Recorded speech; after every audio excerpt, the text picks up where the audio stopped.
Among the Hidden, Chapter 5.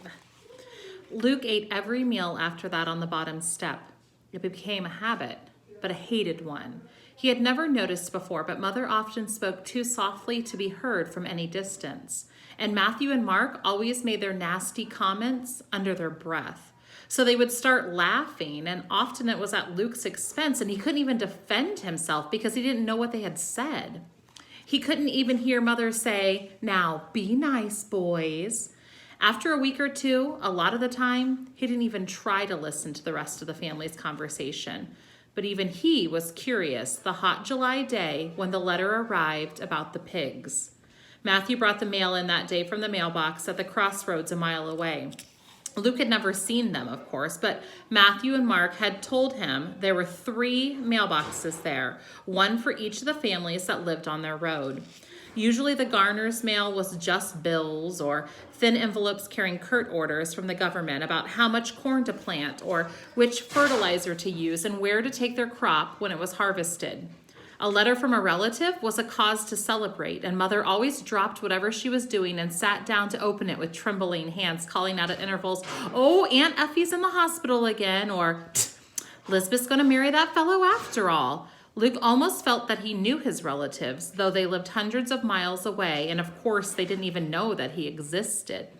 The letters Mother wrote back painstakingly late at night when she'd saved up enough money for a stamp contained plenty of news of Matthew and Mark, but never once had mentioned Luke's name.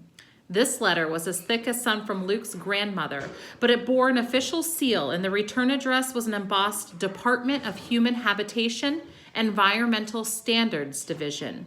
Matthew held the letter at arm's length the way Luke had seen him hold dead baby pigs when they had to be carried out of the barn. Dad looked worried the minute he saw the letter in Matthew's hand. Matthew put the letter down beside Dad's silverware, and Dad sighed. Can't be anything but bad news, Dad said. No use ruining a good meal. It can wait. He went back to eating chicken and dumplings. Only after his last belch did he turn the envelope over and run a dirt-rimmed fingernail under the flap. He unfolded the letter. "It has come to our attention," he read aloud. "Well, so far I understand it." Then he read silently for a while, calling out in intervals, "Mother, what's a fool?" and "Where's the dictionary? Matthew, look up reciprocity." Finally, he threw down the whole thick packet and proclaimed, "They're going to make us get rid of our hogs." "What?" Matthew asked, more serious than Mark. He had talked for as long as anyone could remember about, "When I get my own farm, it's going to be all hogs. I'll make the government let me do that, somehow." Now he looked over Dad's shoulder. "You mean they're just going to make us sell a lot at one time, right? But we can build the herd back up." "Nope," Dad said. "Those people in them fancy new houses won't be able to stand pig smell, so we can't raise hogs no more."